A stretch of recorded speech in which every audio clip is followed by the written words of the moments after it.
want to talk about something that happened to me, not in Thailand, back in 1984. I think this would have been in the UK, and I guess you could say it was a rather dramatic introduction to witchcraft. Okay. Now, at that time, I didn't believe in anything. I was an atheist. I didn't believe in spirits. I didn't believe in any of that stuff. And a little bit of a backdrop to the story. Okay, I was in England. I was selling windows, and I was making good money. And my mother, God bless her, she's not here anymore. She divorced my father when I was 16, you know. And she'd gone through a series of bad relationships. You know, guys that gambled, guys that drink, guys that would abuse her, you know. And at this time, she invited me to her house one day to meet this guy by the name of Roger, who happened to have a farm near where she lived. And I went there, and he was a wonderful man. Big guy with the beard, but he was a gentle giant, you know. And, you know, I met him, and he said, I'm head over heels in love with your mum and all this. And I was overjoyed, you know. And I thought, well, thank God she's actually met some guy who's going to do the right thing by her, you know. And so some time went by, and they obviously planned their future together, because whenever I talked to her, she'd talk about it, you know, my new life with Roger and all this. And then one evening I get a phone call from my sister. Mum's in hospital. And I'm like, oh shit, what's that, accident, sickness, what's wrong? No, she's in a psychiatric hospital. And I'm like, what? Yeah, she's tried to kill herself 3 times. So they put her in this psychiatric ward to protect her from herself. You know, I don't know what to do, Paul. You know, can you help me out? So I'm like, well, of course I can. So this is right in the middle of the winter.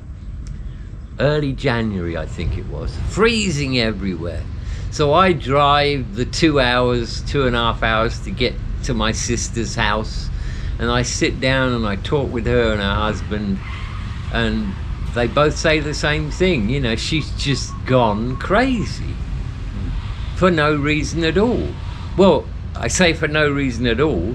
The reason was that this guy Roger just turned around to her one day, totally out of the blue, and said, I don't want to be with you anymore.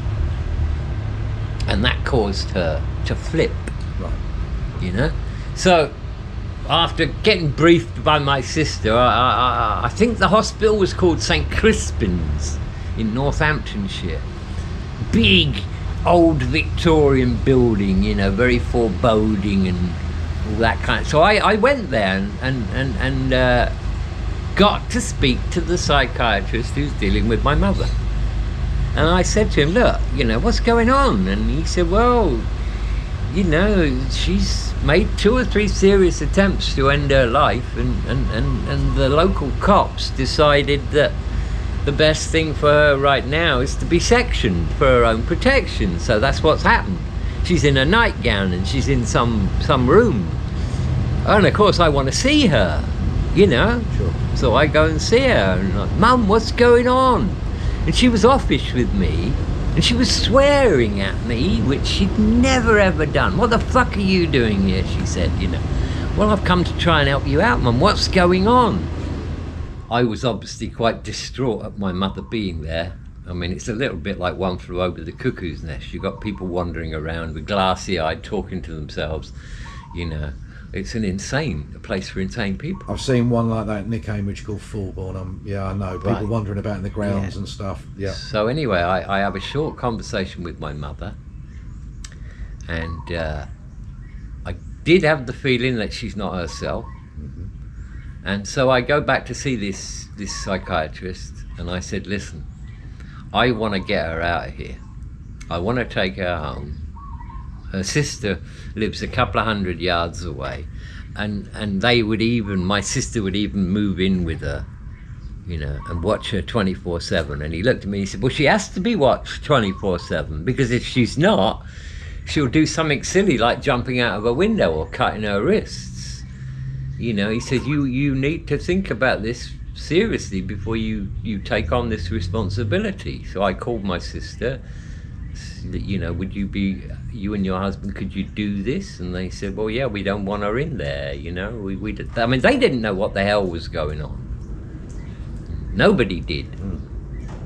So, long story short, he says, well, okay, you can take her, but you have to sign this waiver, yeah? And we're not responsible for anything that happens from here on in. So I took her. I said, Mother, we're going back, we're going home. Oh, great, she said, I'm so happy. So we're in the car. This is probably 9 o'clock at night. It's -3.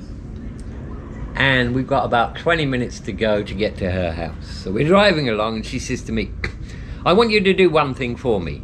I said, what's that? She said, take me to Roger's farm, and I want to hear him one more time tell me to my face that he doesn't want to see me anymore. And then I'll get back to my old life. You know, I miss my dogs, I miss my cats. So I thought to myself, well, fair enough, you know. Okay, I said, we'll do that. Now, I didn't have Roger's phone number, but of course she knew where his farm was. So we rock up, you know. And right next to his farmhouse is this big lake. So I parked the car probably about 20 meters from his front door. And I told Mother, I said, you just stay in here. I left the engine running with the heater on. I said, I'm going to go talk to Roger first. So I get in the house with Roger, and I said to him, well, what's going on? You know, I thought you two kind of really hit it off together and had plans. He said, that I don't know, Paul. I woke up one morning and I had this overwhelming desire to break off the relationship with your mum. And so rather than beat about the bush, I told her over the telephone. I said, you told her over the telephone? Yeah. Turned out that dear old Roger had zero experience with relationships. We'd never even been out with a woman before.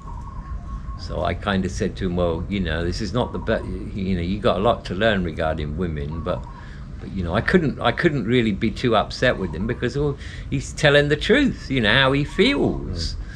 So anyway, I told him, look, my mum wants you here. Can you say that to her face right now when I bring her in, and then hopefully that, you know, that'll be the end of it. Yes.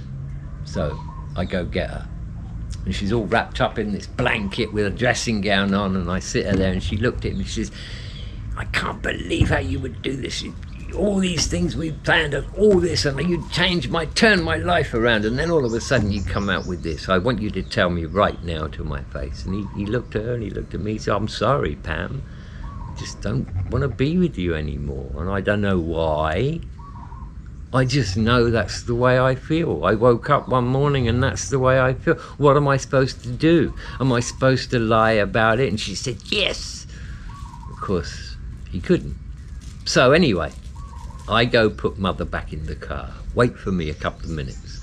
I go back in, sit down with him, and I said, look, Roger, I don't want you to have any contact with my mother.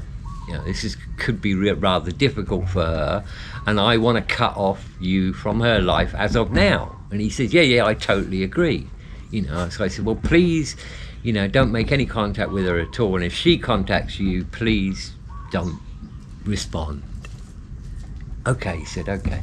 I then get out of the house, and guess where Mother is? She's not in the car. Oh. She's walking into this gravel pit. Oh. And she's got up to her waist, and I'm there, and I'm like, Mother, what the fuck are you doing? Bless her. I'm going to end it all. So I don't know what to do. I'm taking my wallet out of my pocket because I know I got to go in, and I scream at the top of my voice, Roger, Roger, Roger. And he comes running out. I said, get her out of the water. Roughly how old was she at this age, mate? 55. Okay. Yeah, 55. Okay. So he goes in. He goes in and he grabs her, pulls her out, and he goes in and gets loads of blankets, and we take her in and we sit her by the fire, and I'm straight on the phone to the psychiatrist, and I said, you were right. can you come and get her? Yes, we will, he said. Yes, we will. So, that's what happened. I then monitored things from a distance because I had to go back to work and all that, my sister was on the case. Long story short, she got out after 3 weeks. She got out, they let her out after 3 weeks, and she was having supervision from my sister. But even at that time, she couldn't sleep, she couldn't eat, she couldn't do anything. And whenever I saw her, it was like she didn't know who I was, I talked to my sister daily. My mother was different. My sister kept saying she can't eat, she can't sleep. She wanders around, she walks around in circles all the time. There might be something wrong with her, and so I said, well, is she under any medication? And they said, yeah, they've given her this medication, but it just kind of stones her out. So I said to my sister, well, make a mental note of keeping that for me then.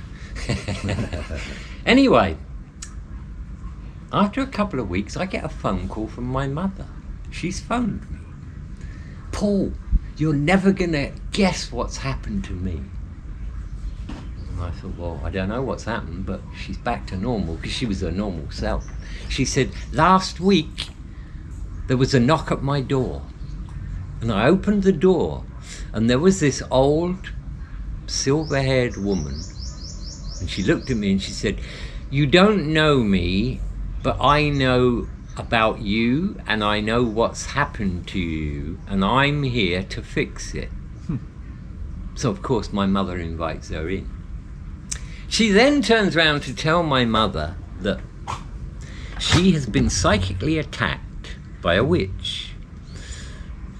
Apparently there was a woman who lived not far from Roger, who had her eyes on Roger. And at that time, Roger had a thing with my mother. So this woman, Shirley, said, this woman is very powerful, and she's psychically attacked your mother and Roger to split them up because she plans to get into a relationship with Roger. This woman then said to my mother, just close your eyes and think of peaceful things. And she stood behind my mother and she put her hands on her shoulder and never said anything. And my mother said after about a minute, it was like something had been lifted off my shoulders. So I'm listening to all this, and I'm not a believer at this point, in anything spiritual. So I thought to myself, well, this is probably garbage, but at least it's worked. At least it's got my mother back to what she used to be, So my mother then invites me to come up for the weekend to meet Shirley. So I do. And she's a very nice woman. It's the kind of woman you'd look at her and you'd think, well, she's just full of a bundle of love and kindness, And she was very nice, and she explained it all to me, how this woman had done what she'd done and how she's prevented it from happening. And she said to me, actually, by this time, the witch who initiated all this will have had it returned to her tenfold. And so she stopped now. She won't go near your mother now because she now knows your mother is protected. So, of course, I'm a very skeptical person. And she's telling me, Shirley, about how she travels the astral planes, looking for people who are having problems, and that's how she found my mother and all this. So I asked her lots of questions about leaving your body and all that. And I said, look, I want to test you. Is that all right? She said, yeah, sure, you can test me. How do you want to test me? So I said, well, you can go anywhere, can't you? Could you go to my house in Bracknell?